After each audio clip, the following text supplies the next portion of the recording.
ചോറ് കഴിക്കാൻ ഇരിക്കുന്ന സമയത്ത് ഒരു രസത്തിൻ്റെ കുറവുണ്ടായി. എന്നാൽ നമുക്ക് പെട്ടെന്ന് ഞൊടിയിടയിൽ തയ്യാറാക്കിയെടുക്കാൻ പറ്റുന്ന ഒരു രസത്തിൻ്റെ റെസിപ്പിയാണ്. അപ്പോൾ ഇത്രയും ഇൻഗ്രീഡിയൻറ്റ് ഞാൻ ഇതിലേക്ക് എടുത്തിട്ടുണ്ട്. ഇനി നമുക്ക് കുറച്ച് വാളൻപുളിയും കൂടി വെള്ളത്തിലിട്ട് കുതിർക്കാൻ ഇട്ടിട്ടുണ്ട്. ഇനി ചെറിയ ഉള്ളിയും വെളുത്തുള്ളിയും കൂടി നന്നായിട്ടൊന്ന് ഇടികല്ലിൽ വെച്ച് ഇതുപോലെ ഒന്ന് ഇടിച്ചെടുക്കണമേ.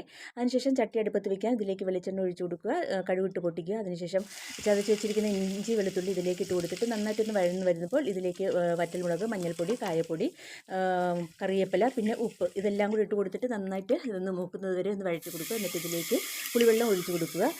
എന്നിട്ട് ആവശ്യത്തിനുള്ള വെള്ളം ഒഴിച്ചു കൊടുത്തിട്ട് നന്നായിട്ട് രസം ലൂസാക്കുക. എന്നിട്ട് ഫ്ലെയിം കൂട്ടി വെച്ചിട്ട് നന്നായിട്ട് വെട്ടിത്തിളപ്പിക്കുക. വെട്ടിത്തിളച്ച രസം നമുക്ക് ഫ്ലെയിം ഓഫ് ആക്കിയതിന് ശേഷം ഉപയോഗിക്കാവുന്നതാണ്. ഈ രസം വെക്കുന്ന ദിവസം കുറച്ച് അരിയും കൂടി അധികം ഇട്ട് വെക്കേണ്ടി വരും കേട്ടോ. കാരണം ഈ രസം ഉണ്ടെങ്കിൽ ചോറ് പാത്രം കാലിയാകുന്ന വഴി അറിയില്ല. കൊച്ചുമക്കൾക്കും വലിയവർക്കും ഒരുപോലെ ഇഷ്ടപ്പെടുന്ന ഒരു രസമാണിത്.